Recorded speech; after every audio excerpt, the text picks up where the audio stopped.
Hi everybody, and welcome to lesson 6, where we're going to continue looking at training convolutional neural networks for computer vision. And so we last looked at this the lesson before last, and specifically we were looking at how to train an image classifier to pick out breeds of pet, one of 37 breeds of pet. And we'd gotten as far as training a model, but we also had to look and figure out what loss function was actually being used in this model. And so we talked about cross-entropy loss, which is actually a really important concept. And some of the things we'll talk about today depend a bit on you understanding this concept. So if you were at all unsure about where we got to with that, go back and have another look, have a look at the questionnaire in particular, and make sure that you're comfortable with cross-entropy loss. If you're not, you may want to go back to the 04 MNIST basics notebook and remind yourself about MNIST loss, because it's very, very similar. That's what we built on to build up cross-entropy loss. So having trained our model, the next thing we're going to do is look at model interpretation. There's not much point having a model if you don't see what it's doing. And one thing we can do is use a confusion matrix, which in this case is not terribly helpful. There's kind of a few too many. I mean, it's not too bad. We can kind of see some colored areas. And so this diagonal here are all the ones that are classified correctly. So for Persians, there were 31 classified as Persians. But we can see there's some bigger numbers here, like a Siamese. 6 were misclassified. They're actually considered a Burman. But for when you've got a lot of classes like this, it might be better instead to use the most confused method. And that tells you the combinations which it got wrong the most often. In other words, which numbers are the biggest. So actually here's the biggest one, 10. And that's confusing an American Pit Bull Terrier or a Staffordshire Bull Terrier. That's happened 10 times. And a Ragdoll is getting confused with a Burman 8 times. And so I'm not a dog or cat expert, and so I don't know what this stuff means. So I looked it up on the internet, and I found that American Pit Bull Terriers and Staffordshire Bull Terriers are almost identical, but I think they sometimes have a slightly different colored nose, if I remember correctly. And Ragdolls and Burmans are types of cat that are so similar to each other that there's whole long threads on cat lover forums about, is this a Ragdoll or is this a Burman, and experts disagreeing with each other. So no surprise that these things are getting confused. So when you see your model making sensible mistakes, the kind of mistakes that humans make, that's a pretty good sign that it's picking up the right kind of stuff, and that the kinds of errors you're getting also might be pretty tricky to fix. But let's see if we can make it better. And one way to try and make it better is to improve our learning rate. Why would we want to improve the learning rate? Well, one thing we'd like to do is to try to train it faster, get more done in less epochs. And so one way to do that would be to call our fine-tune method with a higher learning rate. So last time we used the default, which I think is, there you go, 1 e neg 2. And so if we pump that up to 0.1, it's going to jump further each time. So remember the learning rate, and if you've forgotten this, have a look again at notebook 4. That's the thing we multiply the gradients by to decide how far to step. And unfortunately, when we use this higher learning rate, the error rate goes from 0.08 in 3 epochs to 0.83. So we're getting the vast majority of them wrong now. So that's not a good sign. So why did that happen? Well, what happened is rather than this gradual move towards the minimum, we had this thing where we step too far and we get further away. So when you see this happening, which looks in practice like this, your error rate getting worse right from the start, that's a sign your learning rate is too high. So we need to find something just right. Not too small that we take tiny jumps and it takes forever, and not too big that we either get worse and worse, or we just jump backwards and forwards quite slowly. So to find a good learning rate, we can use something that the researcher Leslie Smith came up with called the learning rate finder. And the learning rate finder is pretty simple. All we do, remember when we do stochastic gradient descent, we look at one mini batch at a time, or a few images in this case at a time, find the gradient for that set of images for the mini batch, and step our weights based on the learning rate and the gradient. Well, what Leslie Smith said was, okay, let's do the very first mini batch at a really, really low learning rate, like 10 to the minus 7.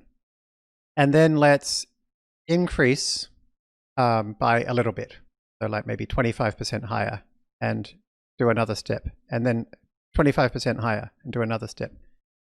So these are not epochs. These are just a simple mini batch. And then we can plot on this chart here, okay, at 10 to the minus 7, what was the loss?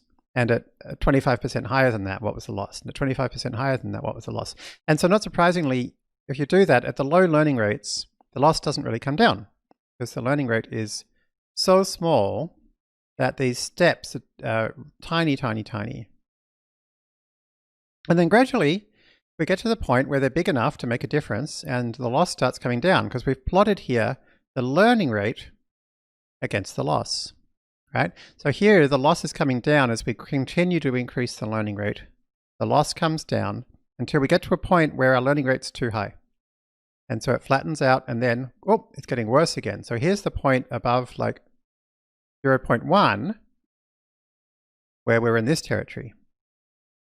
So what we really want is somewhere around here, where it's kind of nice and steep. So you can actually ask it the learning rate finder. So we used LR_find to get this plot. We can get back from it the minimum and steep. And so steep is where was it steepest? So the steepest point was 5e-3, and the minimum point divided by 10, that's quite a good rule of thumb, is 1e-2. So somewhere around this range might be pretty good. So each time you run it, you'll get different values. A different time we ran it, we thought that maybe 3e-3 would be good, so we picked that. And you'll notice the learning rate finder is a logarithmic scale. Be careful of interpreting that. So we can now rerun the learning rate finder, setting the learning rate to a number we picked from the learning rate finder, which in this case was 3e-3. And we can see now that's looking good, right? We've got an 8.3% error rate after 3 epochs. So this idea of the learning rate finder is very straightforward. I can describe it to you in a couple of sentences. It doesn't require any complex math. And yet it was only invented in 2015, which is super interesting, right? It just shows that there's so many interesting things for us still to learn and discover. I think part of the reason perhaps for this, it took a while, is that, you know, engineers kind of love using lots and lots of computers. So before the learning rate finder came along, people would like run lots of experiments on big clusters to find out which learning rate was the best, rather than just doing a batch at a time. And I think partly also the idea of having a thing where a human is in the loop, where we look at something and make a decision, is also kind of unfashionable. A lot of folks in research and industry love things which are fully automated. But anyway, it's great we now have this tool because it makes our life easier. And fastai is certainly the first library to have this, and I don't know if it's still the only one to have it built in, at least to the basic, the base library. So now we've got a good learning rate.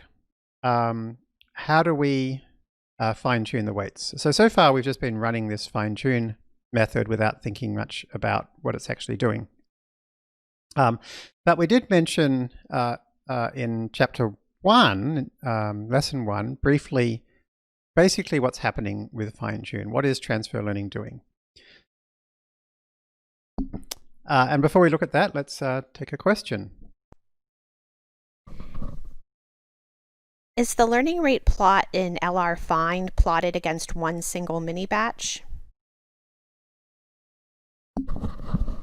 No, it's not. It's actually just the standard kind of walking through the data loader. So just getting the usual mini batches of the shuffled data, and so it's kind of just normal training.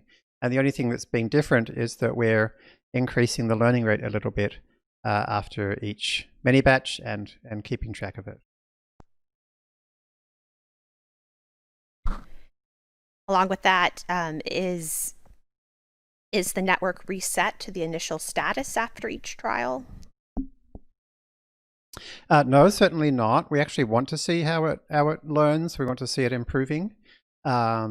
So we don't reset it to its initial state until we're done. So at the end of it, we go back to the random weights we started with, or whatever the weights were at the time we ran this.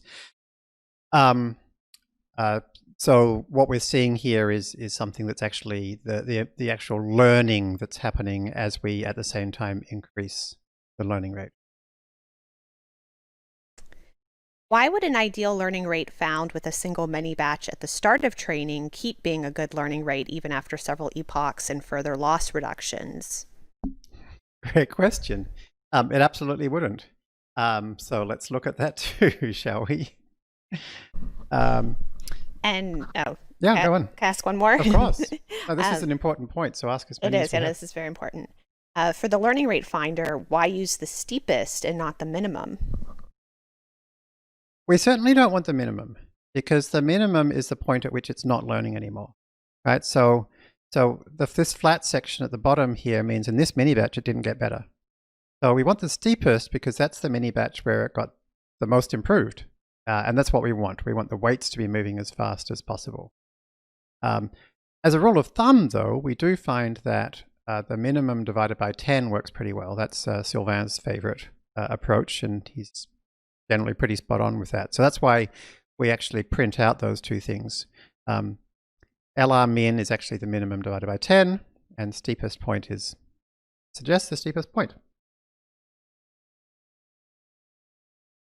Great. Good questions, all. So, remind ourselves what transfer learning does. So with transfer learning, remember what our neural network is. It's a bunch of linear models, basically, with activation functions between them. And our activation functions are generally ReLUs, rectified linear units. If any of this is fuzzy, have a look at the 04 notebook again to remind yourself. And so each of those linear layers has a bunch of parameters. So the whole neural network has a bunch of parameters. And so after we train a neural network on something like ImageNet, we have a whole bunch of parameters that aren't random anymore. They're actually useful for something. And we've also seen that the early layers seem to learn about fairly general ideas like gradients and edges, and the later layers learn about more sophisticated ideas like what do eyes look like, or what does fur look like, or what does text look like. So with transfer learning, we take a model, so in other words, a set of parameters, which has already been trained on something like ImageNet. We throw away the very last layer, because the very last layer is the bit that specifically says which one of those, in the case of ImageNet, 1000 categories, is this an image in. So we throw that away, and we replace it with random weights, sometimes with more than one layer of random weights, and then we train that. Now,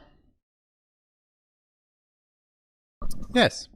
Oh, I just wanted to make a comment, and that's that I think the learning rate finder, I think after you learn about it, the idea almost seems kind of so simple or approximate that it's like, wait, this shouldn't work, like, or, you know, shouldn't you have to do something more complicated or more precise, that it's like, I just want to highlight that this is a very surprising result, that some kind of such a simple approximate method would be so helpful.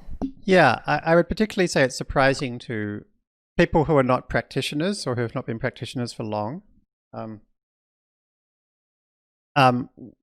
I've noticed that a lot of my students at USF have a tendency to kind of jump in to try to doing something very complex where they account for every possible imperfection from the start.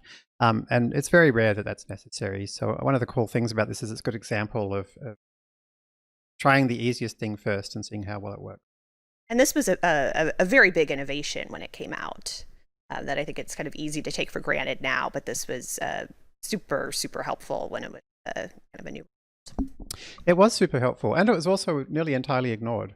None of the research community cared about it, and it wasn't until fastai, I think in our first course, talked about it that people started noticing. And we had quite a few years, in fact it's still a bit the case, where super fancy researchers still don't know about the learning rate finder and, get beaten by, first lesson fastai students on practical problems because they can pick learning rates better. And they can do it without a cluster of thousands of computers. Okay, so transfer learning. So we've got our pre-trained network, and so it's really important every time you hear the word pre-trained network, you're thinking a bunch of parameters which have particular numeric values and go with a particular architecture like ResNet34. We've thrown away the final layer and replaced them with random numbers. And so now we want to fine-tune this set of parameters for a new set of images, in this case, pets. So fine-tune is the method we call to do that. And to see what it does, we can go learn.finetune ? And we can see the source code. And here is the signature of the function. And so the first thing that happens is we call freeze. So freeze is actually the method which makes it so only the last layer's weights will get stepped by the optimizer. So the gradients are calculated just for those last layers of parameters, and the step is done just for those last layer of parameters. So then we call fit, and we fit for some number of epochs, which by default is 1. We don't change that very often. And what that fit is doing is it's just fitting those randomly added weights, which makes sense, right? They're the ones that are going to need the most work, because at the time which we add them, they're doing nothing at all. They're just random. So that's why we spend 1 epoch trying to make them better. After you've done that, you now have a model which is much better than we started with. It's not random anymore. All the layers except the last are the same as the pre-trained network. The last layer has been tuned for this new data set. So the closer you get to the right answer, as you can kind of see in this picture, the smaller the steps you want to create. The smaller the steps you want to take, generally speaking. So the next thing we do is we divide our learning rate by 2, and then we unfreeze. So that means we make it so that all the parameters can now be stepped, and all of them will have gradients calculated. And then we fit for some more epochs, and this is something we have to pass to the method. And so that's now got to train the whole network. So if we want to, we can kind of do this by hand, right? And actually CNN Learner will by default freeze the model for us, freeze the parameters for us. So we actually don't have to call freeze. So if we just create our learner and then fit for a while, this is 3 epochs of training just the last layer. And so then we can just manually do it ourselves, unfreeze. And so now at this point, as the question earlier suggested, maybe this is not the right learning rate anymore. So we can run lrfind again. And this time you don't see the same shape. You don't see this rapid drop because it's much harder to train a model that's already pretty good. So instead you just see a very gentle little gradient. So generally here, what we do is we kind of try to find the bit where it starts to get worse again and go about, which is about here, and go about 10, multiple of 10 less than that. So about 1e-5, I would guess, which, yep, that's what we picked. So then after unfreezing, finding our new learning rate, and then we can do a bunch more. And so here we are, we're getting down to 5.9% error, which is okay, but there's better we can do. And the reason we can do better is that at this point here, we're training the whole model at a 1e-5, so 10 to the minus 5 learning rate, which doesn't really make sense because we know that the last layer is still not that great. It's only had 3 epochs of training from random. So it probably needs more work. we know that the second last layer was probably pretty specialized to ImageNet and less specialized to pet breeds, so that probably needs a lot of work. Whereas the early layers, the kind of gradients and edges, probably don't need to be changed much at all. So what we'd really like is to have a small learning rate for the early layers and a bigger learning rate for the later layers. And this is something that we developed at fastai, and we call it discriminative learning rates. And Jason Jasinski actually is a guy who wrote a great paper that some of these ideas are based on, which is he actually showed that different layers of the network really want to be trained at different rates, although he didn't kind of go as far as trying that out and seeing how it goes. It was more of a theoretical thing. So in fastai, if we want to do that, we can pass to our learning rate, rather than just passing a single number, we can pass a slice. Now a slice is a special built-in feature of Python. It's just an object which basically can have a few different numbers in it. In this case, we're passing it 2 numbers. And the way we read those, basically what this means in fastai as a learning rate is the very first layer will have this learning rate, 10 to the minus 6. The very last layer will be 10 to the minus 4. And the layers between the two will be kind of equal multiples. So they'll kind of be equally spaced learning rates from the start to the end. So here we can see basically doing our kind of own version of fine-tune. We create the learner, we fit with that automatically frozen version, we unfreeze, we fit some more. And so when we do that, you can see this works a lot better. We're getting down to 5.3, 5.1, 5.4% error. So that's pretty great. One thing we'll notice here is that we did kind of overshoot a bit. It seemed like more like epoch number 8 was better. So kind of back before, well, actually, let me explain something about fit one cycle. So fit one cycle is a bit different to just fit. So what fit one cycle does is it actually starts at a low learning rate. It increases it gradually for the first 1/3 or so of the batches until it gets to a high learning rate. The highest, this is why this is called LR max. It's the highest learning rate we get to. And then for the remaining 2/3 or so of the batches, it gradually decreases the learning rate.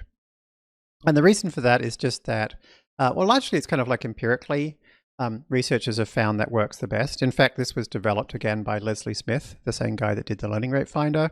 Again, it was a huge step. It really dramatically accelerated the speed at which we can train neural networks and also made them much more accurate. And again, the academic community basically ignored it. In fact, the key publication that developed this idea was not even did not even pass peer review. And so the reason I mention this now is to say that we don't really just want to go back and pick the model that was trained back here, because we could probably do better, because we really want to pick a model that's got a low learning rate. So what I would generally do here is I'd change this 12 to an 8, because this is looking good, and then I would retrain it from scratch. Normally you'd find a better result. You can plot the loss, and you can see how the training and validation loss moved along. And you can see here that the error rate was starting to get worse here. And what you'll often see is often the validation loss will get worse a bit before the error rate gets worse. We're not really seeing it so much in this case, but the error rate and the validation loss don't always, or they're not always kind of in lockstep. So what we're plotting here is the loss, but you actually kind of want to look to see mainly what's happening with the error rate, because that's actually the thing we care about. Remember, the loss is just like an approximation of what we care about that just happens to have a gradient that works out nicely. So how do you make it better now? We're already down to just 5.4, or if we'd stopped a bit earlier, maybe we could get down to 5.1 or less error on 37 categories. That's pretty remarkable. That's very, very good pet breed predictor. If you want to do something even better, you could try creating a deeper architecture. So a deeper architecture is just literally putting more pairs of activation function, also known as a nonlinearity, followed by these little linear models, put more pairs onto the end. And basically the number of these sets of layers you have is the number that you'll see at the end of an architecture. So there's ResNet 18, ResNet 34, ResNet 50, so forth. Having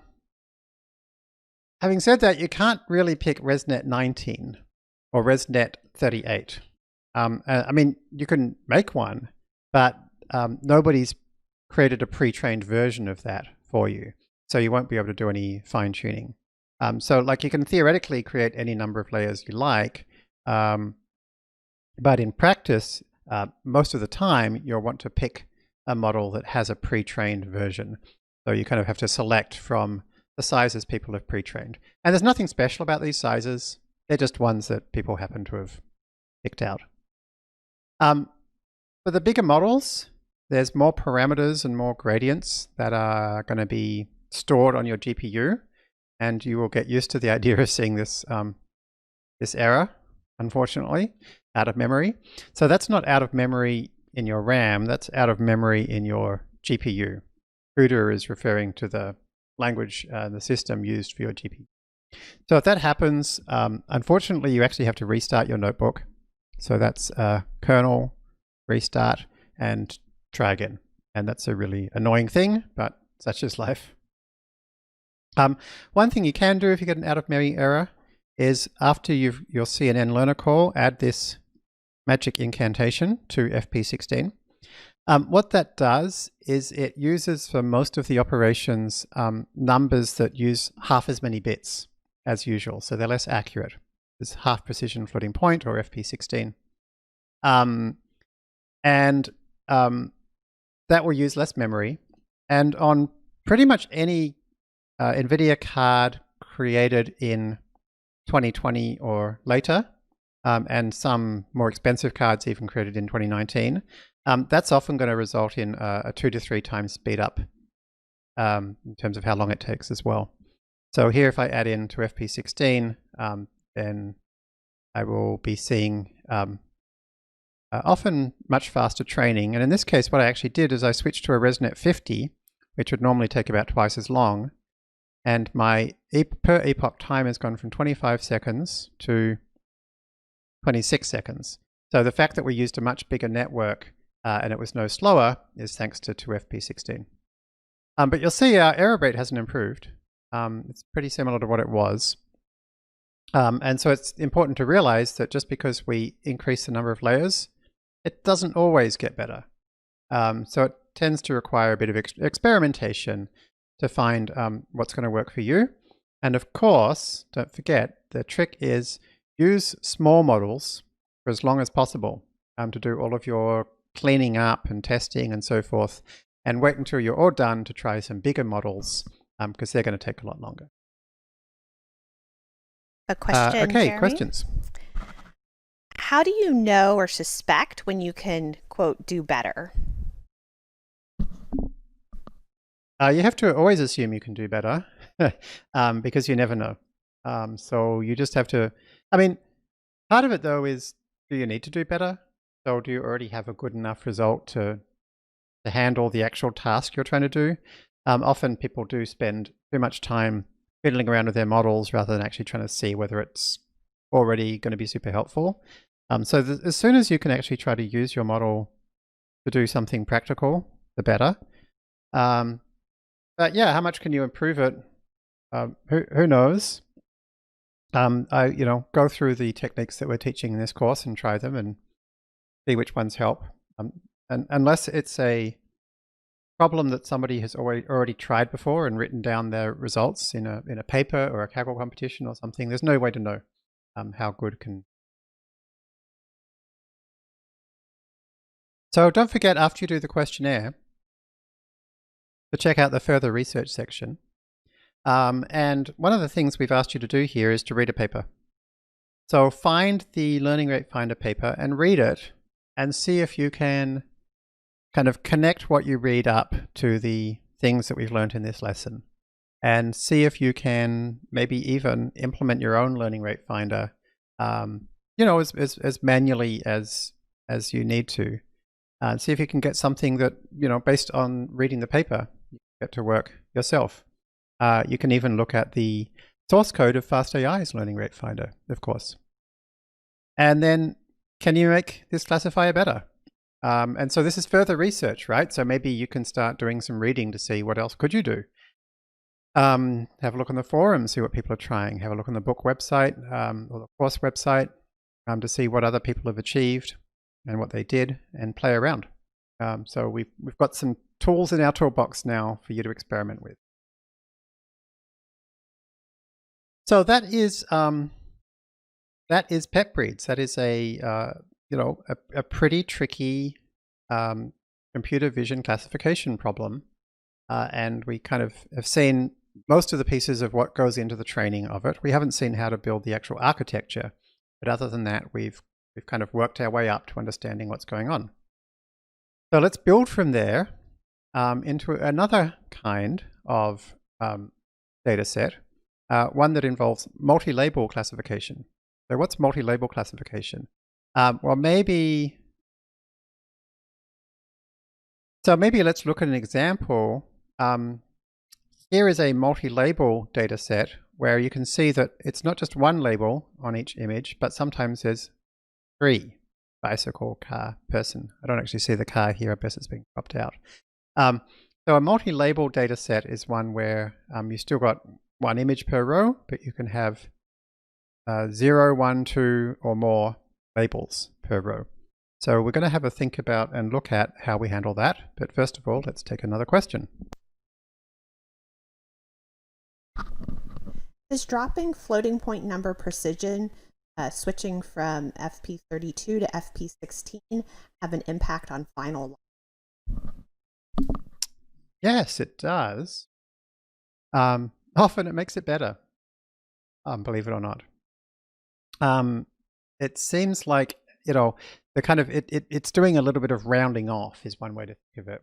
Drop some of that precision, and so that creates a bit more bumpiness, a bit more uncertainty, a bit more, you know, of a stochastic nature. And you know, when you introduce more slightly random stuff into training, it very often makes it a bit better.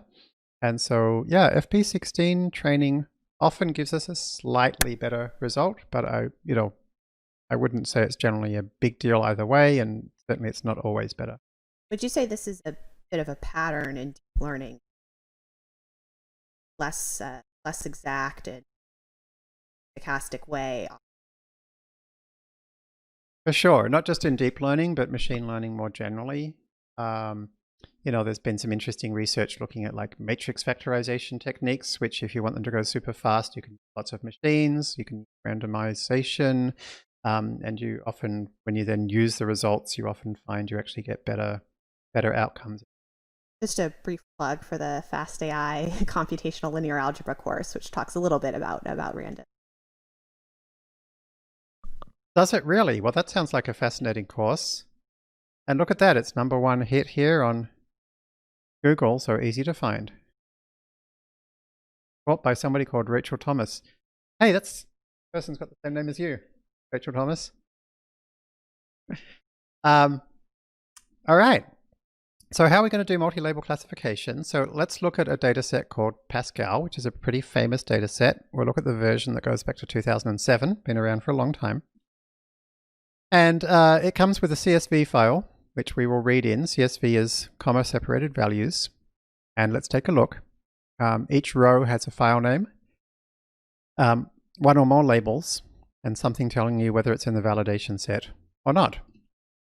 So the list of categories in each image is a space gene-limited string. It doesn't have a horse person, it has a horse and a person. PD here stands for pandas. Pandas is a really important library for any kind of data processing, and you use it all the time in machine learning and deep learning. So let's have a quick chat about it. Not a real panda, it's the name of a library, and it creates things called data frames. That's what the DF here stands for. And a data frame is a table containing rows and columns. Pandas can also do some slightly more sophisticated things than that, but we'll treat it that way for now. So you can read in a data frame by saying PD for pandas. Pandas read CSV, give it a file name. You've now got a data frame you can call head to see the first few rows of it, for instance. A data frame has a iloc, integer location, property, which you can index into as if it was an array. In fact, it looks just like NumPy. So colon means every row. Remember, it's row, comma, column. And 0 means 0th column. And so here is the first column of the data frame. You can do the exact opposite. So the 0th row and every column is going to give us the first row. And you can see the row has column headers and values. So it's a little bit different to NumPy. And remember, if there's a comma colon or a bunch of comma colons at the end of indexing in NumPy or PyTorch or Pandas, whatever, you can get rid of it. And these two are exactly the same. You could do the same thing here by grabbing the column by name. The first column is fname, so you can say df fname to get that first column. You can create new columns. So here's a tiny little data frame I've created from a dictionary. And I could create a new column by, for example, adding 2 columns. And you can see there it is. So it's like a lot like NumPy or PyTorch, except you have this idea of kind of rows and column named columns, and so it's all about this kind of tabular data. I find its API pretty unintuitive. A lot of people do, but it's fast and powerful. So it takes a while to get familiar with it, but it's worth taking a while. And the creator of Pandas wrote a fantastic book called Python for Data Analysis, which I've read both versions and I found it fantastic. It doesn't just cover pandas, it covers other stuff as well, like IPython and NumPy and Matplotlib. So highly recommend this book. This is our table. So what we want to do now is construct data loaders that we can train with.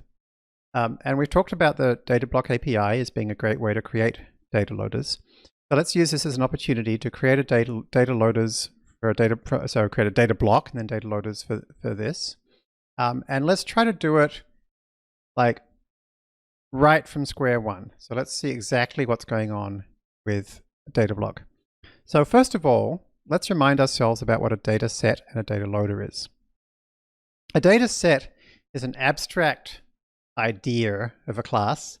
You can create a data set. A data set is anything which you can index into it, like so, and you can take the length of it, like so. So for example, the list of the lowercase letters, along with a number saying which lowercase letter it is, I can index into it to get 0, A. I can get the length of it to get 26. And so therefore this qualifies as a data set. And in particular, data sets, normally you would expect that when you index into it, you would get back a tuple because you've got the independent and dependent variables. Not necessarily always just 2 things. There could be more, there could be less, but 2 is the most common. So once we have a data set, we can pass it to a data loader. We can request a particular batch size. We can shuffle or not. And so there's our data loader from A. We could grab the first value from that iterator. And here is the shuffled 7 is H, 4 is E, 20 is U, and so forth. And so I remember a mini batch has a mini batch of the independent variable and a mini batch of the dependent variable.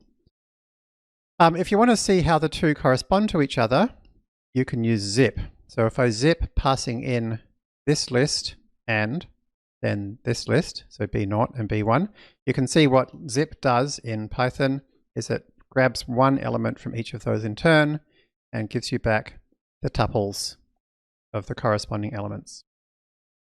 Since we're just passing in all of the elements of B to this function, Python has a convenient shortcut for that, which is just say star B. And so star means insert into this parameter list each element of B, just like we did here. So these are the same thing. So this is a very handy idiom. that we use a lot in Python, zip star something, is kind of a way of like transposing something from one orientation to another. All right, so we've got a data set, we've got a data loader. And then what about data sets? Well, data sets is an object which has a training data set and a validation set data set. So let's look at one. So normally you don't start with kind of an enumeration like this, like with an independent variable and a dependent variable. Normally you start with like a file name, for example. And then you kind of calculate or compute or transform your file name into an image by opening it, and a label by, for example, looking at the file name and grabbing something out of it. So for example, we could do something similar here. This is what datasets does. So we could start with just the lowercase letters. So this is still a dataset, right? Because we can index into it and we can get the length of it, although it's not giving us tuples yet. So if we now pass that list to the datasets class and index into it, we get back a tuple. And it's actually a tuple with just one item. This is how Python shows a tuple with one item, is it puts it in parentheses and a comma and then nothing. Okay. So in practice, what we'd really want to do is to say like, okay, we'll take this and do something to compute an independent variable and do something to compute a dependent variable. So here's a function we could use to compute an independent variable, which is to stick an A on the end, and our dependent variable might just be the same thing with a B on the end. So here's two functions. So for example, now we can call datasets, passing in A, and then we can pass in a list of transformations to do. And so in this case, I've just got one, which is this function, add an A on the end. So now if I index into it, I don't get A anymore, I get AA. If you pass multiple functions, then it's going to do multiple things. So here I've got F1, then F2, AAB. Adds this one, then adds this one. And you'll see this is a list of lists, and the reason for that is that you can also pass something like this, a list containing F1, a list containing F2, and this will actually take each element of A, pass it through this list of functions, and there's just one of them to give you AA, and then start again and separately pass it through this list of functions, there's just one, to get AB.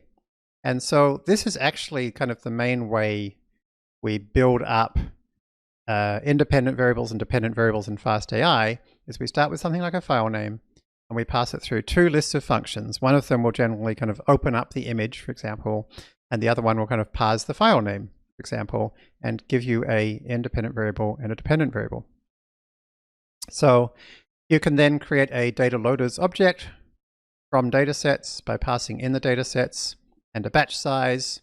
And so here you can see I've got shuffled OA, IA, etc., OB, IB, etc. So this is worth studying to make sure you understand what data sets and data loaders are. We don't often have to create them from scratch. We can create a data block to do it for us. But now we can see what the data block has to do. So let's see how it does it. So we can start by creating an empty data block.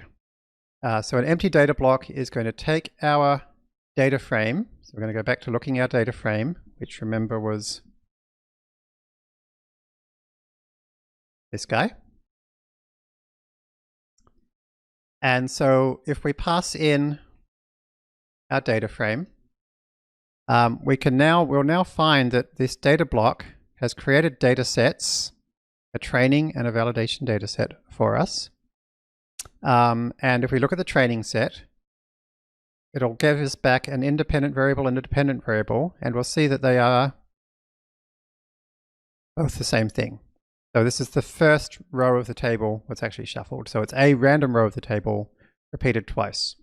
And the reason for that is by default, the data block assumes that we have two things, the independent variable and the dependent, or the input and the target. And by default, it just copies. It just keeps exactly whatever you gave it. To create the training set and the validation set, by default, it just randomly splits the data with a 20% validation set. So that's what's happened here. So this is not much use. What we actually want to do, if we look at x, for example, is grab the f name, the file name field, because we want to open this image. That's going to be our independent variable. And then for the label, we're going to want this here, person cat. So we can actually pass these as parameters. Get x and get y are functions that return the bit of data that we want. And so you can create and use a function in the same line of code in Python by saying lambda. So lambda r means create a function, doesn't have a name. It's going to take a parameter called r. We don't even have to say return. It's going to return the fname column in this case. And get y is something which is a function that takes an r and returns the labels column. So now we can do the same thing called dblock.datasets. We can grab a row from that, from the training set, and you can see, look, here it is. There is the image file name, and there is the space delimited list of labels. So here's exactly the same thing again, but done with functions. Okay, so now the one line of code above has become 3 lines of code, but it does exactly the same thing. Okay. We don't get back the same result because the training set, well, wait, why don't we get the same result? Oh, I know why. Because it's randomly it's randomly picking a different validation set because the random split is done differently each time. So that's why we don't get the same result. One thing to note, be careful of lambdas. If you want to save this data block for use later, you won't be able to. Python doesn't like saving things that contain lambdas. So most of the time in the book and the course, we normally use avoid lambdas for that reason, because it's often very convenient to be able to save things. We use the word here serialization. That just means, basically it means saving something. This is not enough to open an image because we don't have the path.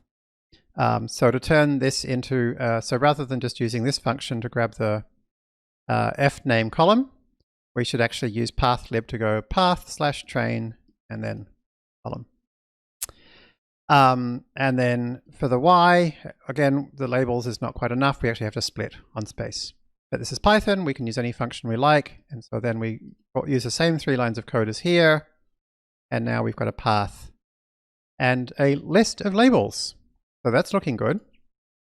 So we want this path to be opened as an image.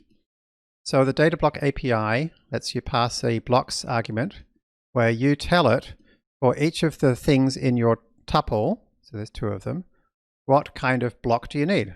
So we need an image block to open an image. And then in the past we've used a category block for categorical variables, but this time we don't have a single category, we've got multiple categories. So we have to use a multi-category block. So once we do that and have a look, we now have a 500 by 375 image as our independent variable. And as a dependent variable, we have a long lists of zeros and ones. The long list of zeros and ones is the labels as a one-hot encoded vector, a rank 1 tensor.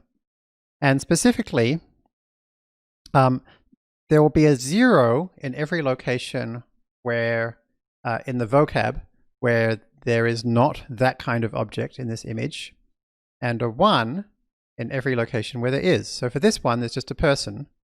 So this must be the location in the vocab where there's a person. Do you have any questions?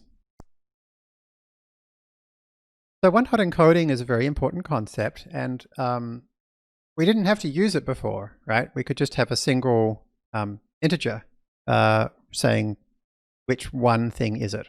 But when we've got lots of things, lots of potential labels, it's convenient to use this one-hot encoding, and it's kind of what it's actually what's going to happen with the actual matrices anyway. When we actually compare the activations of our neural network to the target, it's actually going to be comparing each one of these. Okay, so the categories, as I mentioned, is based on the vocab. So we can grab the vocab from our dataset subject, and then we can say, okay, let's look at the first row, and let's look at the dependent variable, and let's look for where the dependent variable is 1. Okay, and then we can have a look past those indexes to the vocab and get back a list of what it actually was there. And again, each time I run this, I'm going to get different results. So each time we run this, we're going to get different results because I called .datasets again here. So it's going to give me a different train test split.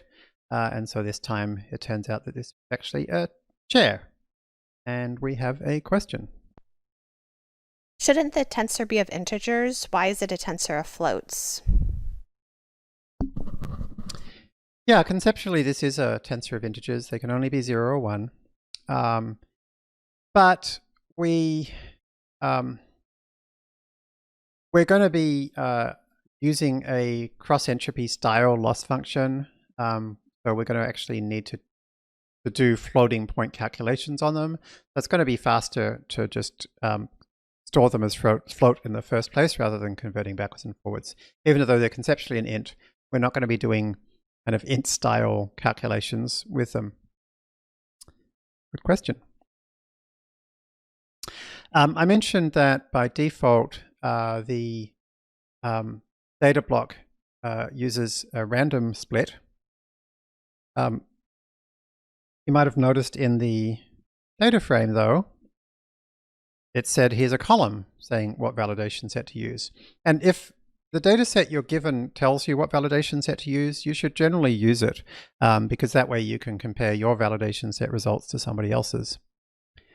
So you can pass a splitter argument, which again is a function. And so we're going to pass it a function that's also called splitter. And the function is going to return the indexes where it's not valid. And that's going to be the training set. And the indexes where it is valid, that's going to be the validation set. And so the splitter argument is expected to return 2 lists of integers. And so if we do that, we get, again, the same thing, but now we're using the correct train and validation sets. Another question? Sure. Any particular reason we don't use floating point 8? Is it just that the precision's too low? Yeah, trying to train with 8-bit precision is super difficult because it's so flat and bumpy. It's pretty difficult to get decent gradients. But you know, it's an area of research. The main thing people do with 8-bit or even 1-bit data types is they take a model that's already been trained with 16-bit or 32-bit floating point, and then they kind of round it off. It's called discretizing to create a kind of purely integer or even binary network, which can do inference much faster. Figuring out how to train with such low precision data is an area of active research. I suspect it's possible, and I mean, people have fiddled around it and had some success. I think it could turn out to be super interesting, particularly for stuff that's been done on like low-powered devices that might not even have a floating point unit. Right, so the last thing we need to do is to add our item transforms, random resize crop. We've talked about that enough, so I won't go into it. But basically that means we now are going to ensure that everything has the same shape so that we can collate it into a data loader. So now rather than going .datasets, go .dataloaders and display our data. And remember, if something goes wrong, as we saw last week, you can call summary to find out exactly what's happening in your data block. So now, this is something really worth studying, this section, because data blocks are super handy. And if you haven't used fastai 2 before, they won't be familiar to you because no other library uses them. And so this has really shown you how to go right back to the start and gradually build them up. So hopefully that'll make a whole lot of sense now. Now we're going to need a loss function again. And to do that, let's start by just creating a learner. let's create a ResNet 18 from the data loaders object that we just created. And let's grab one batch of data, and then let's put that into our mini batch of independent variables. And then learn.model is the thing that actually contains the model itself, in this case a CNN. And you can treat it as a function. And so therefore we can just pass something to it. And so if we pass a mini batch of the independent variable to learn.model, it will return the activations from the final layer. And that is shape 64 by 20. So anytime you get a tensor back, look at its shape. And in fact, before you look at its shape, predict what the shape should be. And then make sure that you're right. If you're not, either you guessed wrong, so try to understand where you made a mistake, or there's a problem with your code. In this case, 64 by 20 makes sense because we have a mini batch size of 64. And for each of those, we're going to make predictions about what probability is each of these 20 possible categories. We have a question. Two questions. Two questions, all right. Is the data block API compatible with out-of-core data sets like Dask? Yeah, the data block API can do anything you want it to do. So you're passing it, if we go back to the start. So you can create an empty one, and then you can pass it anything that is indexable. And yeah, so that can be anything you like. And pretty much anything can be made indexable in Python, and something like Dask is certainly indexable. So that works perfectly fine. If it's not indexable, like it's a network stream or something like that, then the data loaders data sets APIs directly, which we'll learn about either in this course or the next one. But yeah, anything that you can index into, which certainly includes Dask, you can use with data blocks. Next question. Where do you put images for multi-label with that CSV table?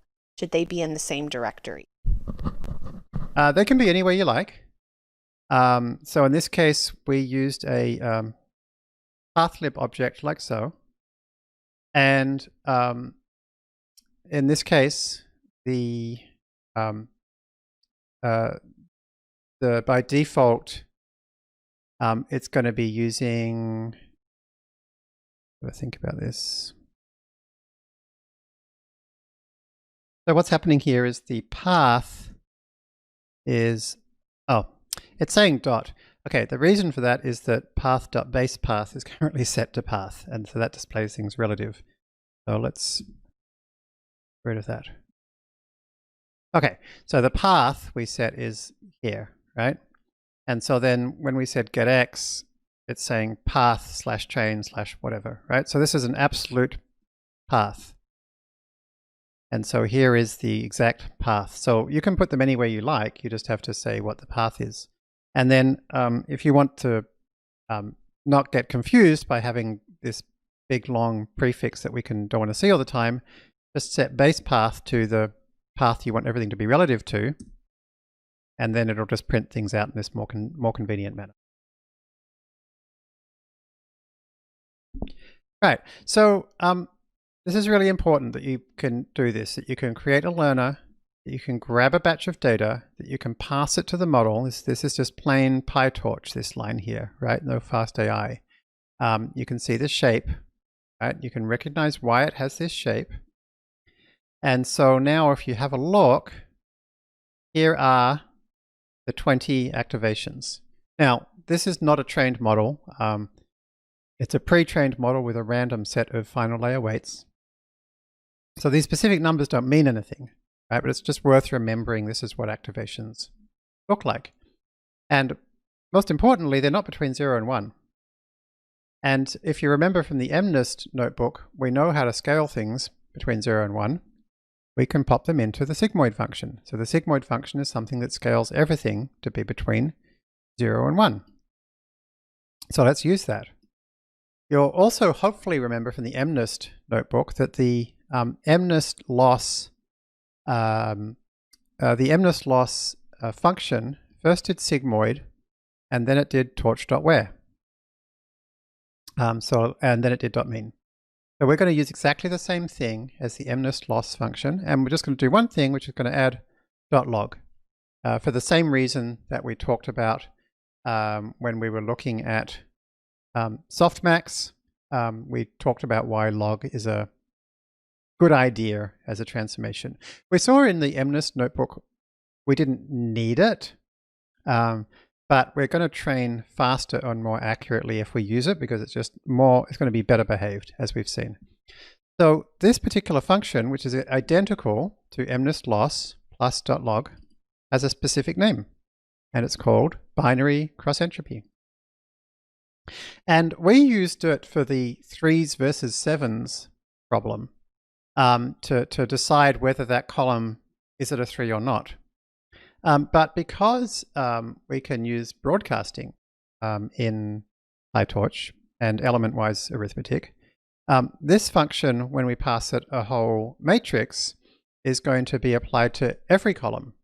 So is the first column, so it'll basically do a torch.where on every column separately and every item separately. So that's great. It basically means that this binary cross entropy function is going to be just like Mse Loss, but rather than just being, is this a number 3, it'll be, is this a dog? Is this a cat? Is this a car? Is this a person? Is this a bicycle? And so forth. So this is where it's so cool in PyTorch. We can kind of write one thing and then kind of have it expand to handle higher dimensional tensors without doing any extra work. We don't have to write this ourselves, of course, because PyTorch has one, and it's called f.binary cross entropy. So we can just use PyTorches. As we've talked about, there's always a equivalent module version. So this is exactly the same thing as a module, nn.bce loss.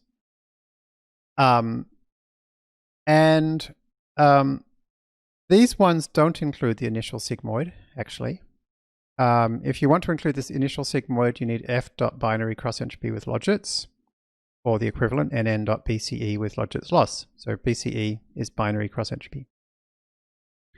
And so those are 2 functions plus 2 equivalent classes for multi-label or binary problems.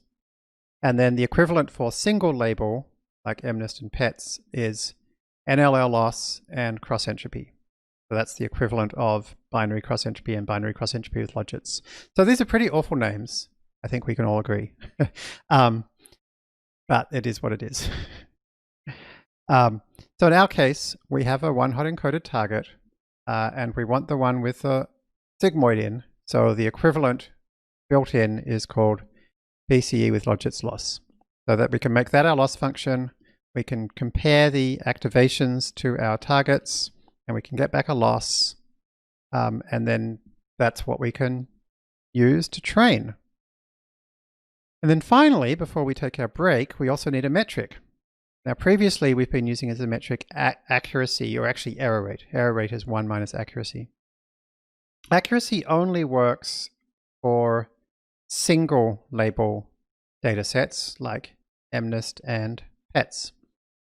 Because what it does is it takes the input, which is the final layer activations, and it does argmax. What argmax does is it says, what is the index of the largest number in those activations? So for example, for MNIST, maybe the highest probability is 7. So this argmax would return 7. And then it says, okay, those are my predictions. And then it says, okay, is the prediction equal to the target or not? And then take the floating point mean. So that's what accuracy is. So argmax only makes sense when there's a single maximum thing you're looking for. In this case, we've got multi-label. So instead, we have to compare each activation to some threshold. By default, it's 0.5. And so we basically say if the sigmoid of the activation is greater than 0.5, let's assume that means that category is there. And if it's not, let's assume it means it's not there. And so this is going to give us a list of trues and falses for the ones that based on the activations it thinks are there. And we can compare that to the target. And then again, take the floating point mean. So we can use the default threshold of 0.5, but we don't necessarily want to use 0.5. We might want to use a different threshold. And remember, we have to pass, when we create our learner, we have to pass to the metric, the metrics argument, a function. So what if we want to use a threshold other than 0.5? Well, we'd like to create a special function, which is accuracy multi with some different threshold. And the way we do that is we use a special built-in Python called partial. Let me show you how partial works. Here's a function called say hello. Say hello to somebody with something.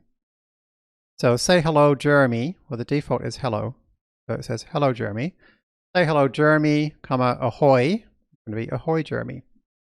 Let's create a special version of this function that will be more suitable for Sylvain. It's going to use French. So we can say partial, create a new function that's based on the say hello function, but it's always going to set say what to bonjour.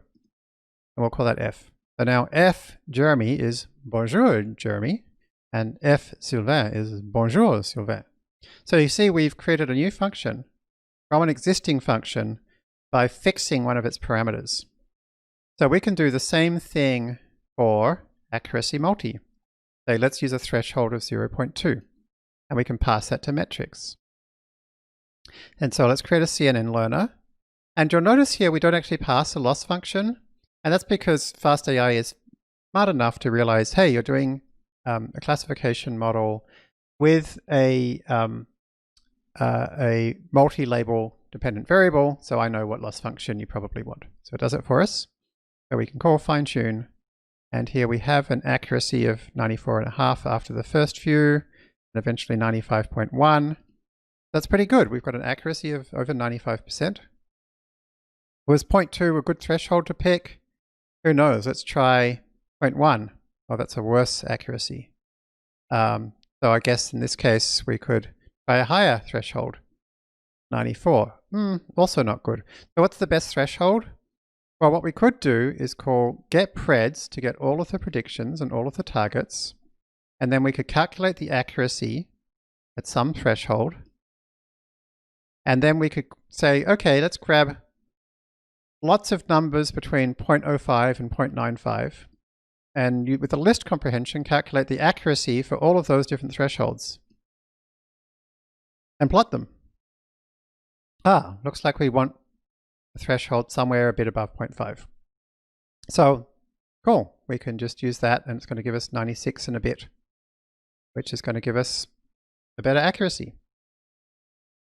This is a something that a lot of theoreticians would be uncomfortable about. I've used the validation set to pick a hyperparameter, a threshold, right? And so people might be like, oh, you're overfitting using the validation set to pick a hyperparameter. But if you think about it, this is a very smooth curve, right? It's not some bumpy thing where we've accidentally kind of randomly grabbed some unexpectedly good value. When you're picking a single number from a smooth curve, this is where the theory of like, don't use a validation set for hyperparameter tuning doesn't really apply. So it's always good to be practical, right? Don't treat these things as rules, but as rules of thumb. Okay, so let's take a break for 5 minutes, and we'll see you back here in 5 minutes' time. Right, welcome back. So I want to show you something really cool. Image regression. So we are not going to learn how to use a FastAI image regression application because we don't need one. Now that we know how to build stuff up with loss functions and the data block API ourselves, we can invent our own applications. So there is no image regression application per se, but we can do image regression really easily. What do we mean by image regression? Well, remember back to lesson, I think it was lesson 1, we talked about the two basic types of machine learning, or supervised machine learning. Regression and classification. Classification is when our dependent variable is a discrete category or set of categories. And regression is when our dependent variable is a continuous number, like an age or XY coordinate or something like that. So image regression means our independent variable is an image and our dependent variable is a one or more continuous values.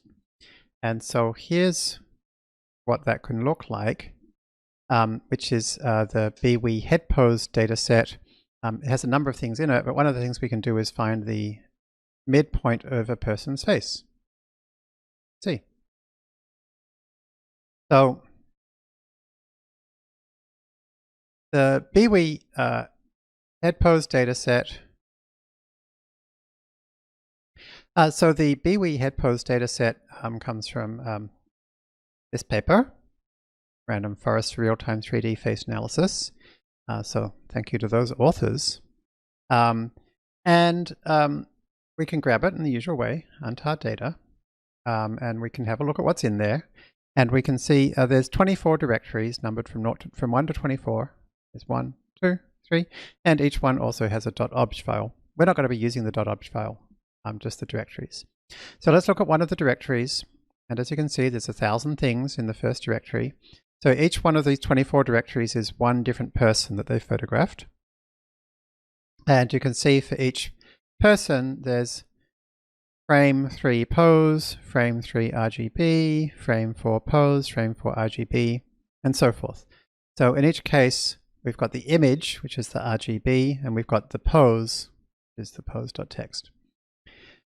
So as we've seen, we can use get image files to get a list of all of the image files recursively in a path. And so once we have an image file name, like this one, we can turn it into a pose file name by removing the last 1, 2, 3, 4, 5, 6, 7 letters and adding back on pose.txt. And so here is a function that does that. And so you can see I can pass in an image file to image to pose and get back a pose file. Right, so PIL image.create is the fastai way to create an image, at least a PIL image. It has a shape. In computer vision, they're normally backwards. They normally do columns by rows. So that's why it's this way around, whereas PyTorch and NumPy tensors and arrays are rows by columns. So that's confusing, but that's just how things are, I'm afraid. So here's an example of an image. When you look at the README from the dataset website, they tell you how to get the center point from one of the text files, and it's just this function, so it doesn't matter. It is what it is. We call it get center, and it will return the XY coordinate of the center of the person's face. So we can pass this as get Y, because get Y, remember, is the thing that gives us back the label. Okay. So here's the thing, right? We can create a data block, and we can pass in as the independent variables block, image block as usual. And then the dependent variables block, we can say point block, which is a tensor with 2 values in. And now by combining these two things, this says we want to do image regression with a dependent variable with 2 continuous values. To get the items, you call get image files. To get the Y, we'll call the get center function. To split it, so this is important, we should make sure that the validation set contains one or more people that don't appear in the training set. So I'm just going to grab person number 13, just grabbed it randomly, and I'll use all of those images as the validation set. Because I think they did this with a Xbox Connect, video thing. So there's a lot of images that look almost identical. So if you randomly assigned them, then you would be massively overestimating how effective you are. You want to make sure that you're actually doing a good job with a new set of people, not just a new set of frames. That's why we use this. And so Func Splitter is a splitter that takes a function, and in this case we're using lambda to create the function. We will use data augmentation, and we will also normalize. So this is actually done automatically now, but in this case we're doing it manually. So this is going to subtract the mean and divide by the standard deviation of the original data set that the pre-trained model used, which is ImageNet. So that's our data block. And so we can call data loaders to get our data loaders, passing in the path and show batch, and we can see that looks good, right? Here's our faces and the points. And so let's, like, particularly for as a student, don't just look at the pictures, look at the actual data. So grab a batch, put it into an XB and a YB, X batch and Y batch, and have a look at the shapes. And make sure they make sense. So why is this 64 by 1 by 2? So it's 64 in the mini batch, 64 rows. And then the coordinates is a 1 by 2 tensor. So there's a single point with two things in it. Because like you could have like hands, face, and armpits or whatever, or nose and ears and mouth. So in this case, we're just using one point, and the point is represented by two values, the X and the Y. And then why is this 64 by 3 by 240 by 320? Well, there's 240 rows by 320 columns. That's the pixels. That's the size of the images that we're using. Mini batch is 64 items. And what's the 3? The 3 is the number of channels, which in this case means the number of colors. If we open up some random grizzly bear image, and then we go through each of the elements of the first axis and do a show image, you can see that it's got the red, the green, and the blue as the 3 channels. So that's how we store a 3-channel image. Is it stored as a 3 by number of rows by number of columns rank 3 tensor, and so a mini batch of those is a rank 4 tensor. So that's why this is that shape. So here's a row from the dependent variable. Okay, and there's that XY location we talked about. So we can now go ahead and create a learner, passing in our data loaders as usual, passing in a pre-trained architecture as usual. And if you think back, you may just remember in lesson 1, we learned about Y-range. Y-range is where we tell fastai what range of data we expect to see in the dependent variable. And so we want to use this generally when we're doing regression. So the range of our coordinates is between -1 and 1. That's how fastai and PyTorch treats coordinates. The left-hand side is -1, or the top is -1, and the bottom and the right are 1. So there's no point predicting something that's smaller than -1 or bigger than 1, because that is not in the area that we use for our coordinates. I have a question. Sure, just a moment. So how does Y-range work? Well, it actually uses this function called sigmoid range, which takes the sigmoid of X, multiplies by high minus low, and adds low. And here is what sigmoid range looks like for -1 to 1. It's just a sigmoid where the bottom is the low and the top is the high. And so that way, all of our activations are going to be mapped to the range from -1 to 1. Yes, Rachel? Can you provide images with an arbitrary number of channels as inputs, specifically more than 3 channels? Yeah, you can have as many channels as you like. We've certainly seen images with less than 3, because we've been grayscale. More than 3 is common as well. You could have like an infrared band, or like satellite images often have multispectral. There's some kinds of medical images where there are bands that are kind of outside the visible range. Your pre-trained model will generally have 3 channels.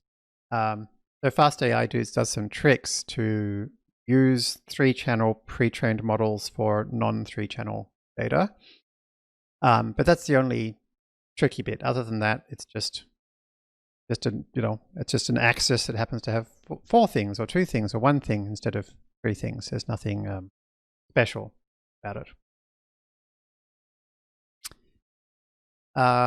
Okay, we didn't specify a loss function here, so we get whatever it gave us, which is a Mse loss. So Mse loss is mean squared error, and that makes perfect sense, right? You would expect mean squared error to be a reasonable thing to use for regression. We're just testing how close we are to the target, and then taking the square, taking the mean. We didn't specify any metrics, and that's because mean squared error is already a good metric. Like it has nice gradients, it behaves well, and it's also the thing that we care about. So we don't need a separate metric to track. So let's go ahead and use LR_find, and we can pick a learning rate, so maybe about 10 to the minus 2. We can call fine tune, and we get a valid loss of 0.0001, and so that's the mean squared error. So we should take the square root. So on average, we're about 0.01 off in a coordinate space that goes between -1 and 1. So that sounds super accurate. Took about 3 and a bit minutes to run. So we can always call in fastai, and we always should, show results. See what our results look like. And as you can see, fastai has automatically figured out how to display the combination of an image-independent variable and a point-dependent variable. On the left is the target, and on the right is the prediction. And as you can see, it is pretty close to perfect.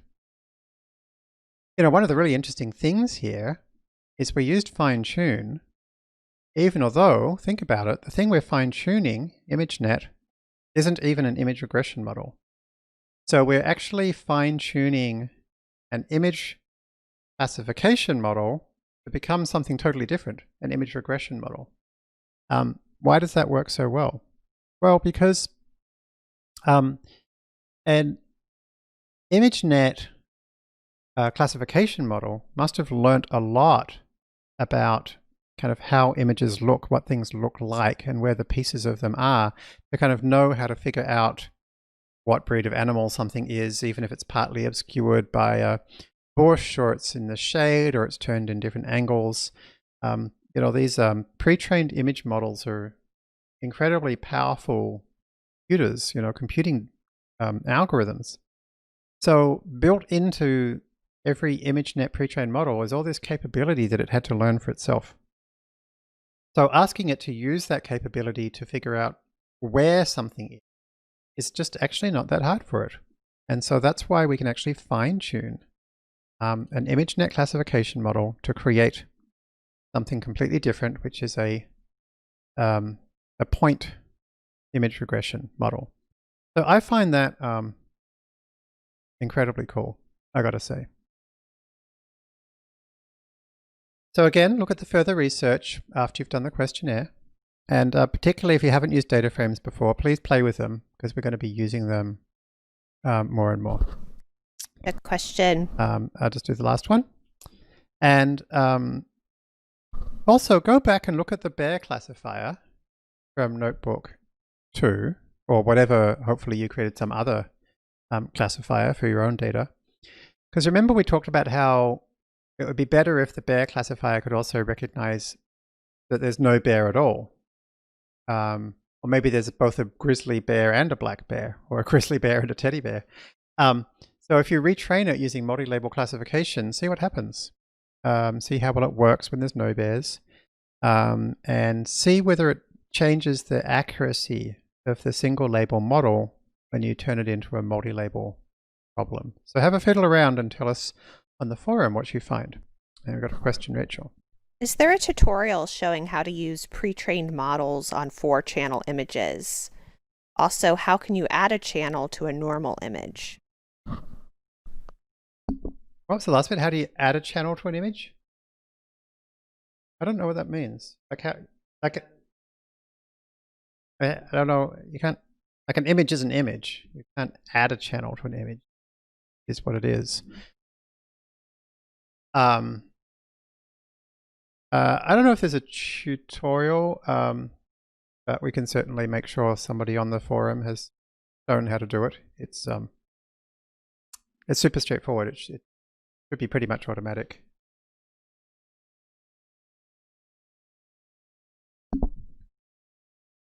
Okay.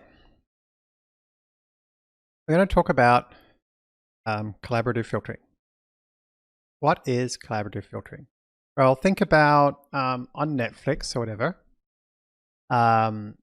You might have watched a lot of movies that are sci-fi and have a lot of action and were made in the 70s. And Netflix might not know anything about the properties of movies you watched. It might just know that they're movies with titles and IDs. But what it could absolutely see without any manual work is find other people that watched the same movies that you watched. And it could see what other movies those people watched that you haven't. And it would probably find you would probably find they're also science fiction and full of action and made in the 70s. So we can use an approach where we recommend things, even if we don't know anything about what those things are, as long as we know who else has used or recommended things that are similar, the same kind, many of the same things that you've liked or used. This doesn't necessarily mean users and products. In fact, in collaborative filtering, instead of saying products, we normally say items. And items could be links you click on, diagnoses for a patient, and so forth. So there's a key idea here, which is that in the underlying items, and we're going to be using movies in this example, there are some features. They may not be labeled, but there's some underlying concept of features of those movies, like the fact that there's a action concept and a sci-fi concept and a 1970s concept. Now, you were never actually told Netflix you like these kinds of movies, and maybe Netflix never actually added columns to their movies saying what movies are those types. But as long as, in the real world, there's this concept of sci-fi and action and movie age, and that those concepts are relevant for at least some people's movie watching decisions. As long as this is true, then we can actually uncover these, they're called latent factors, these things that kind of decide what kind of movies you want to watch. And they're latent because nobody necessarily ever wrote them down or labeled them or communicated them in any way. So let me show you what this looks like. So there's a great data set we can use called Movie Lens, which contains tens of millions of movie rankings. And so a movie ranking looks like this. It has a user number, a movie number, a rating, and a timestamp. So we don't know anything about who user number 196 is. I don't know if that is Rachel or Sylvain or somebody else. I don't know what movie number 242 is. I don't know if that's Casablanca or Lord of the Rings or The Mask. And then rating is a number between, I think it was 1 and 5. A question. Sure. In traditional machine learning, we perform cross-validations and k-fold training to check for variance and bias trade-off. Is this common in training deep learning models as well? So cross-validation is a technique where you don't just split your data set into one training set and one validation set, but you basically do it 5 or so times, like 5 training sets and like 5 validation sets representing different overlapping subsets. And basically this used to be done a lot because people often used to have not enough data to get a good result. And so this way, rather than kind of having 20% that you would leave out each time, you could just leave out like 10% each time. Nowadays, it's less common that we have so little data that we need to worry about the complexity and extra time of lots of models. It's done on Kaggle a lot. Because on Kaggle, every little fraction of a percent matters. But it's not a deep learning thing or a machine learning thing or whatever. It's just a, lots of data or not very much data thing. And do you care about the last decimal place of them or not? It's not something we're going to talk about, certainly in this part of the course, if ever, because it's not something that comes up in practice that often as being that important. There are two more questions. What would be some good applications of collaborative filtering outside of recommender systems? Well, I mean, depends how you define recommender system. If you're trying to figure out what kind of other diagnoses might be applicable to a patient, I guess that's kind of a recommender system.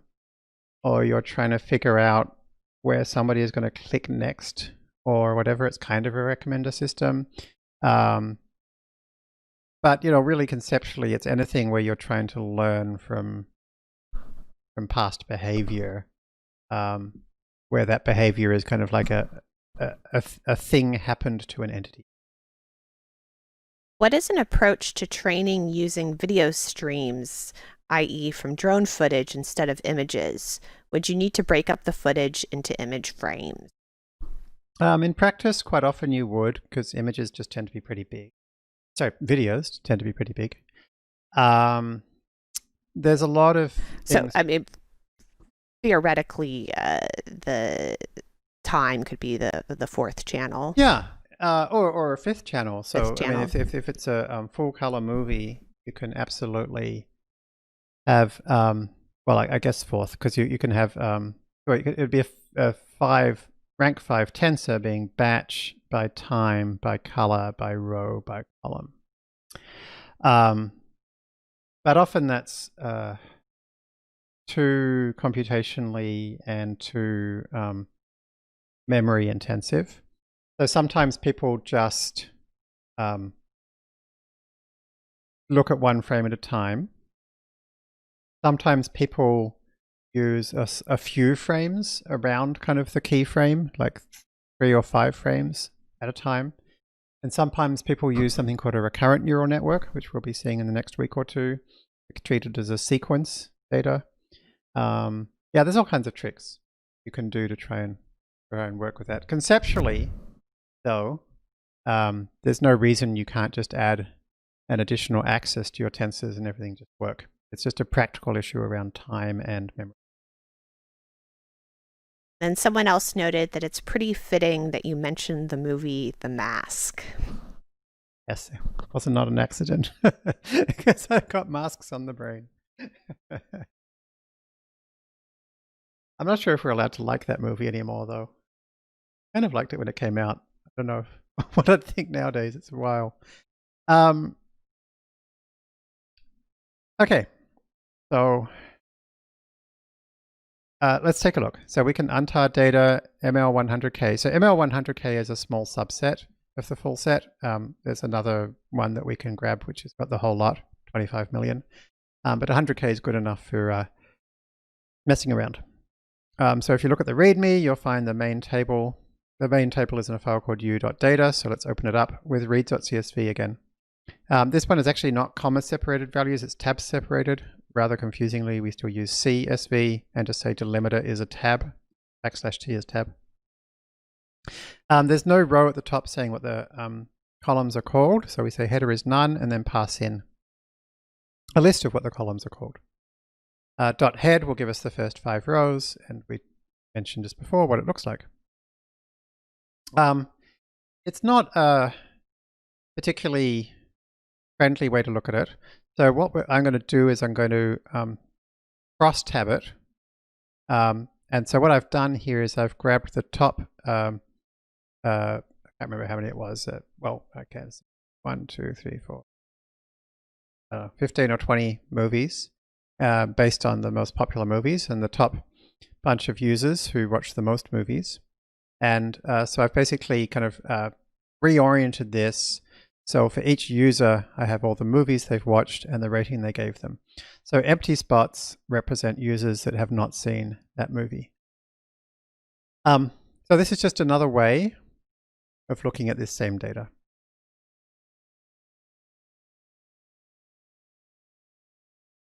So basically what we want to do is guess what movies we should tell people they might want to watch. And so it's basically filling in these gaps to tell user 212, do you think they might like movie 49 or 79 or 99 best to watch next? So let's assume that we actually had columns for every movie that represented, say, how much sci-fi they are, how much action they are, and how old they are. And maybe they're between -1 and 1.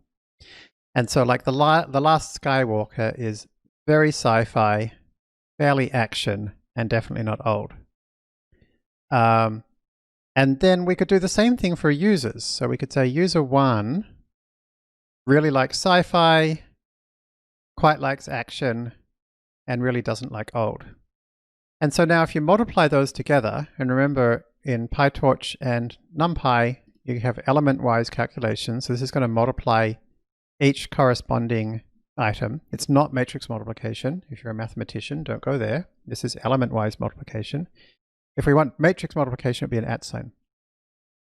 So if we multiply each element together with the equivalent element in the other one, and then sum them up, that's going to give us a number which will basically tell us how much do these two correspond. Because remember, two negatives multiply together to get a positive. So user 1 likes exactly the kind of stuff that the Last Skywalker has in it, and so we get 2.1. Multiplying things together element-wise and adding them up is called the dot product. Okay, and we use it a lot, and it's the basis of matrix, I didn't say modification, matrix multiplication.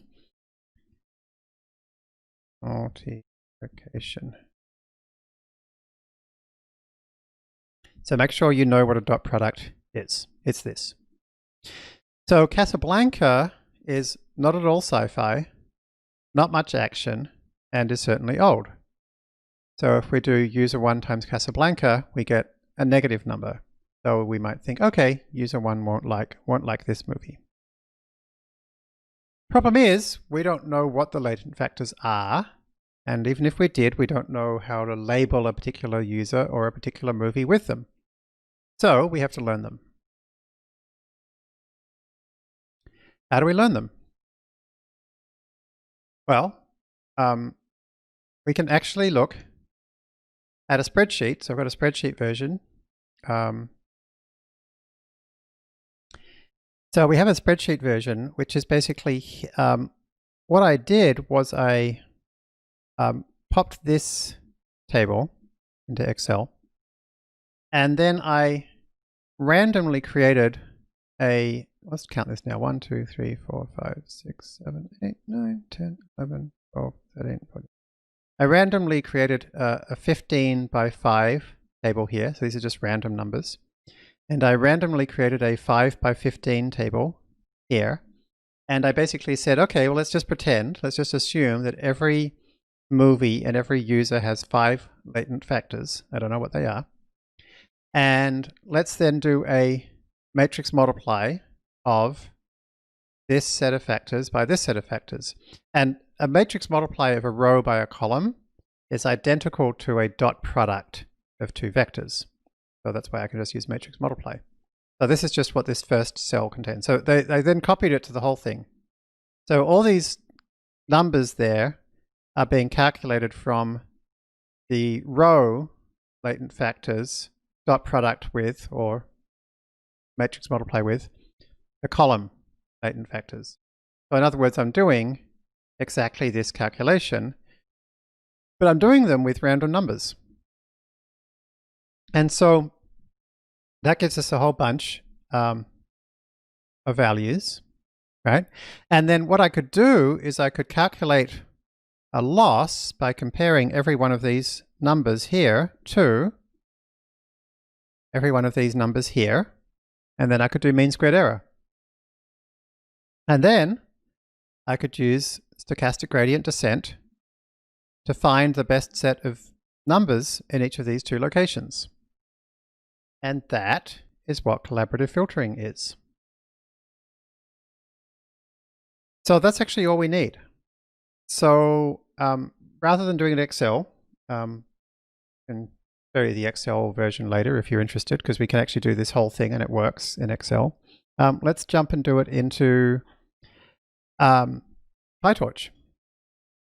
Now, one thing that might just make this more fun is actually to know what the movies are, and MovieLens tells us in u.item what the movies are called, and that uses the delimiter of the pipe sign, weirdly enough. So here are the names of each movie. And so one of the nice things about pandas is it can do joins, just like SQL. And so you can use the merge method to combine the ratings table and the movies table. And since they both have a column called movie, by default it will join on those. And so now here we have the ratings table with actual movie names. So that's going to be a bit more fun. We don't need it for modeling, but it's just going to be better for looking at stuff. So we could use data blocks API at this point, or we can just use the built-in application factory method. Since it's there, we may as well use it. So we can create a collaborative filtering data loaders object from a data frame by passing in the ratings table. By default, the user column is called user, and ours is, so fine. By default, the item column is called item, and ours is not. It's called title. So let's pick title and choose a batch size. And so if we now say show batch, here is some of that data. And the rating is called rating by default, so that worked fine too. So here's some data. So we need to now create our, let's assume we're going to use that 5 numbers of factors. So the number of users is however many classes there are for user, and the number of movies is however many classes there are for title. And so these are, so we don't just have a vocab now, right? We've actually got a list of classes for each categorical variable for each set of discrete choices. So we've got a whole bunch of users, 944, and a whole bunch of titles, 1,635. So for our randomized latent factor parameters, we're going to need to create those matrices. So we can just create them with random numbers. So this is normally distributed random numbers. That's what rand n is. And that will be n users. Okay, so 944 by n factors, which is 5. So that's exactly the same as this, except this is just 15. So let's do exactly the same thing for movies.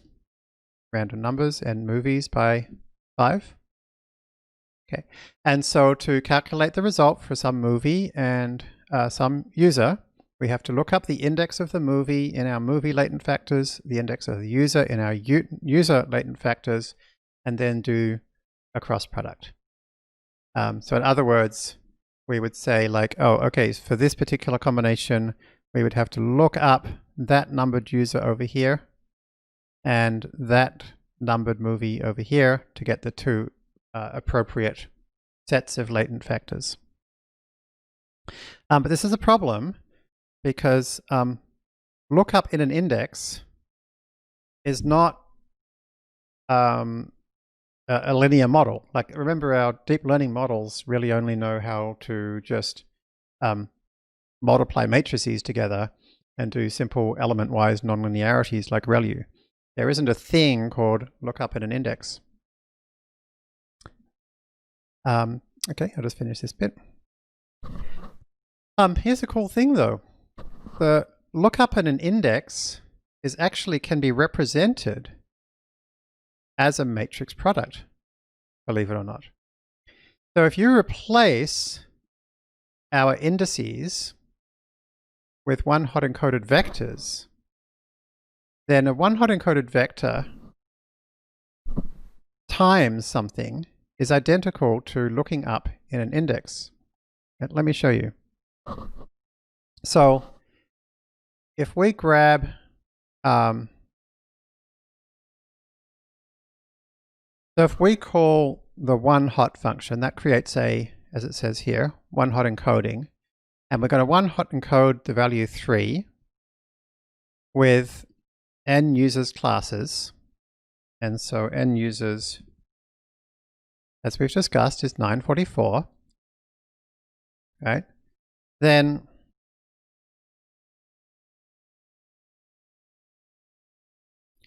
so if we go one-hot encoding the number 3 into n users, one-hot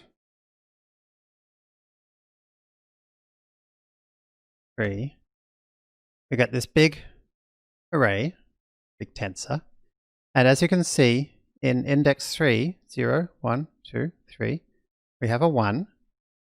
And the size of that is 944. So if we then multiply that by user factors, so user factors, remember, is that random matrix of this size. So what's going to happen? So we're going to go 0 by the first row. And so that's going to be all zeros. And then we're going to go 0 again. And then we're going to 0 again. And then we're going to finally go 1, right, on the index 3 row. And so it's going to return each of them. And then we'll go back to 0 again. So if we do that, remember @ sign is matrix multiply.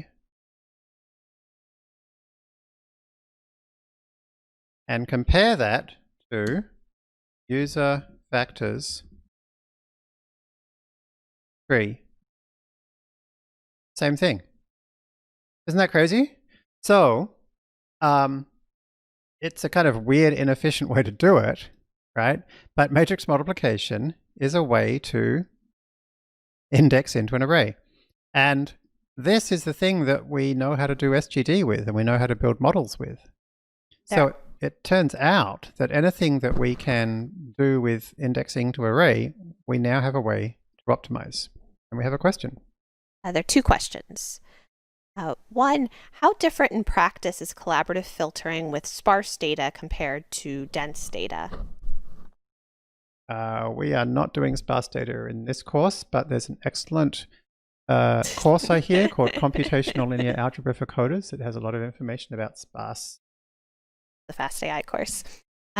Second question, in practice, do we tune the number of latent factors? Absolutely we do, yes. It's just a number of filters, just like we have in pretty much any kind of deep learning model. All right, so now that we know that the procedure of finding out which set of latent factors is the right thing, looking something up at an index, is the same as matrix multiplication with a one-hot vector. I already had it over here. We can go ahead and build a model with that. So basically, if we do this for a few indices at once, then we have a matrix of one-hot encoded vectors. So the whole thing is just one big matrix multiplication. Now the thing is, as I said, this is a pretty inefficient way to do an index lookup. So there is a computational shortcut, which is called an embedding. An embedding is a layer that has the computational speed of an array lookup and the same gradients as a matrix multiplication. How does it do that? Well, just internally, it uses an index lookup to actually grab the values. And it also knows what the gradient of a matrix multiplication by a one-hot encoded vector is, or matrix is, without having to go to all this trouble. And so an embedding is a matrix multiplication with a one-hot encoded vector where you never actually have to create the one-hot encoded vector. You just need the indexes. This is important to remember because a lot of people have heard about embeddings and they think there's something special and magical, and they're absolutely not. You can do exactly the same thing by creating a one-hot encoded matrix and doing a matrix multiply. It is just a computational shortcut, nothing else.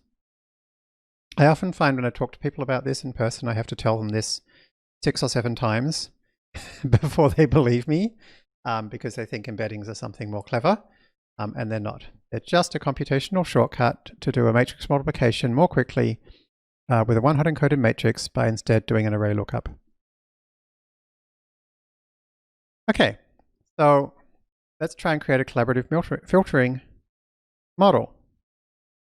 In PyTorch, a model or an architecture, or really an nn.module, is a class.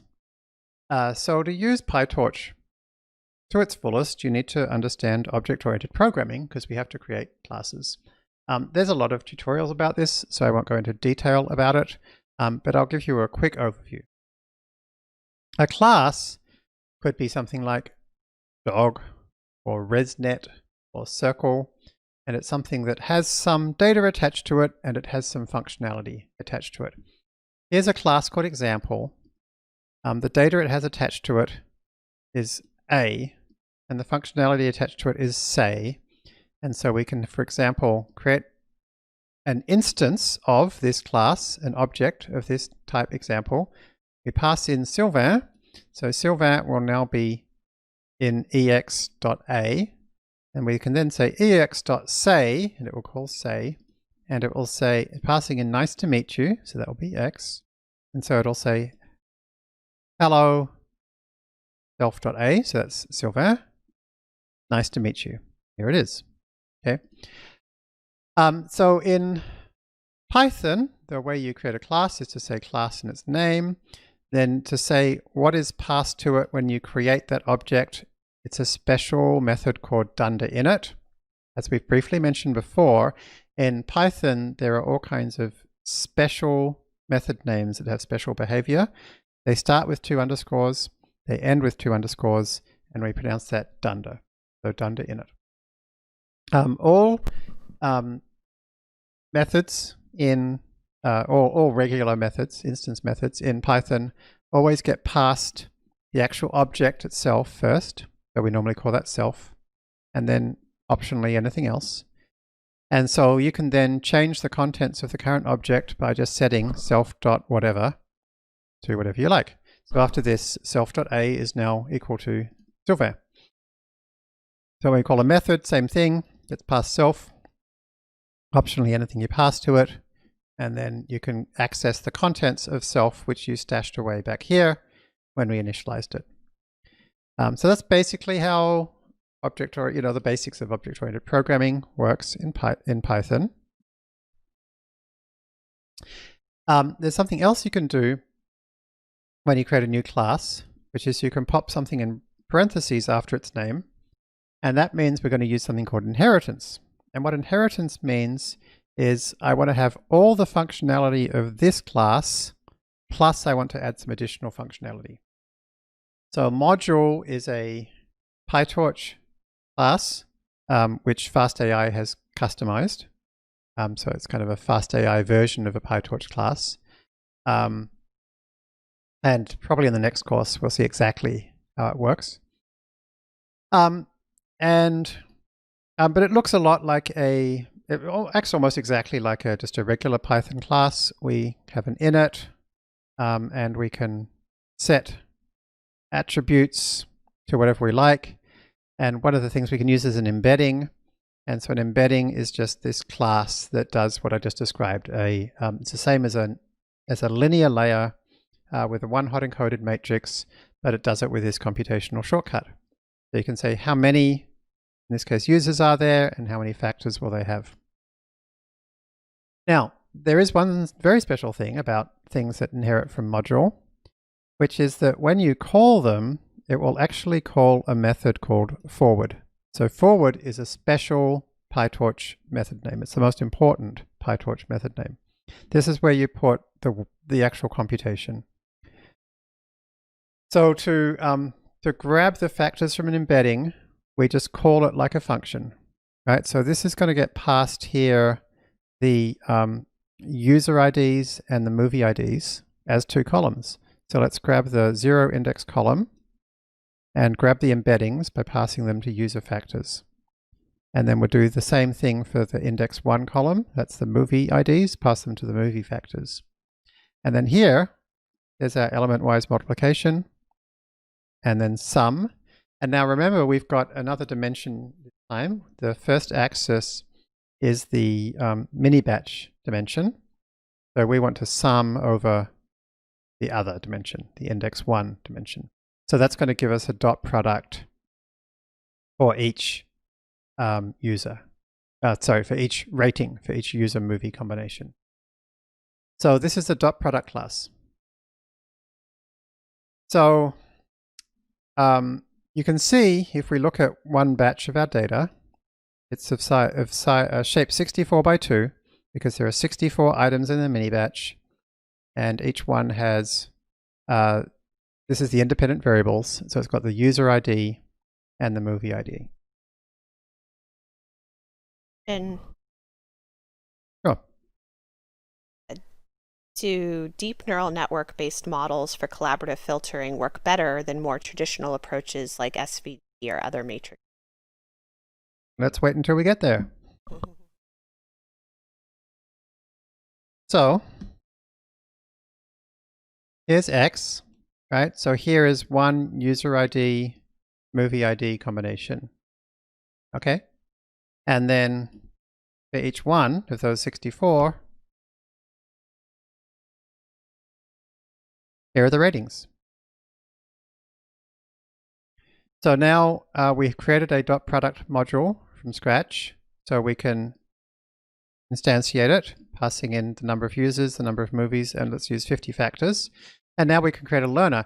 Now this time we're not creating a CNN learner or a specific application learner. It's just a totally generic learner. So this is a learner that doesn't really know how to do anything clever. It just stores away the data you give it and the model you give it. And so since we're not using an application-specific learner, it doesn't know what loss function to use. So we'll tell it to use MSE and fit. And that's it, right? So we've just fitted our own collaborative filtering model where we literally created the entire architecture, it's a pretty simple one, from scratch. So that's pretty amazing. Now the results aren't great. If you look at the Movie Lens dataset benchmarks online, you'll see this is not actually a great result. So one of the things we should do is take advantage of the tip we just mentioned earlier in this lesson, which is when you're doing regression, which we are here, right? The number between 1 and 5 is like a continuous value. We're trying to get as close to it as possible.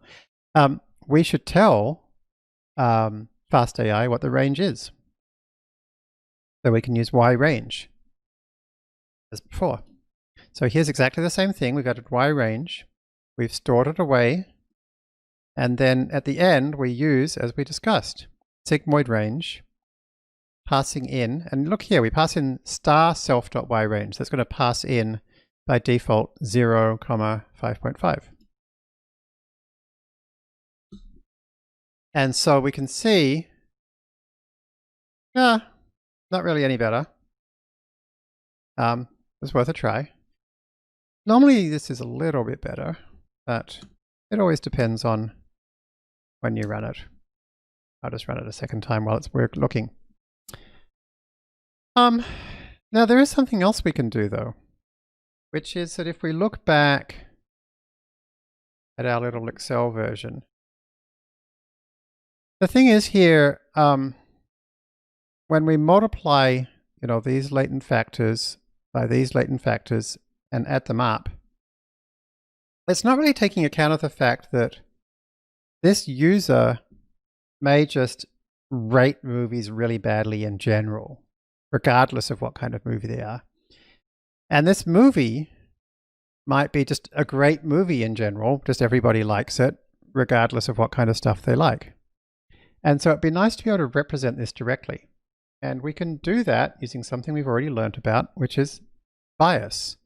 We could have another single number for each movie, which we just add, and another single number for each user, which we just add, right? And we've already seen this for linear models, you know, this idea that it's nice to be able to add a bias value. So let's do that. So that means that we're going to need another embedding for each user, which is of size 1. It's just a single number we're going to add. So in other words, it's just an array lookup. But remember, to do an array lookup that we can kind of take a gradient of, we have to say embedding. So we'll do the same thing for movie bias. And so then all of this is identical as before. And we just add this one extra line, which is to add the user and movie bias values. And so let's train that, see how it goes. Well, that was a shame. It got worse. So we used to have, that finished here, 0.87, 0.88, 0.89. So it's a little bit worse. Why is that? Well, if you look earlier on, it was quite better. It was 0.86. So it's overfitting very quickly. And so what we need to do is we need to find a way that we can train more epochs without overfitting. Now, we've already learned about data augmentation, right? Like rotating images and changing their brightness and color and stuff. But it's not obvious how we would do data augmentation for collaborative filtering, right? So how are we going to make it so that we can train lots of epochs without it overfitting? And to do that, we're going to have to use something called regularization. And regularization is a set of techniques which basically allow us to use models with lots of parameters and train them for a long period of time, but penalize them effectively for overfitting, or in some way cause them to try to stop overfitting. And so that is what we will look at next week. Okay, well, thanks everybody. So there's a lot to take in there. So please remember to practice, to experiment, to listen to the lessons again, because you know, for the next couple of lessons, things are going to really quickly build on top of all the stuff that we've learned. So please be as comfortable with it as you can. Feel free to go back and re-listen and go through and follow through the notebooks and then try to recreate as much of them yourself. Thanks everybody, and I will see you next week, or see you in the next lesson whenever you watch it.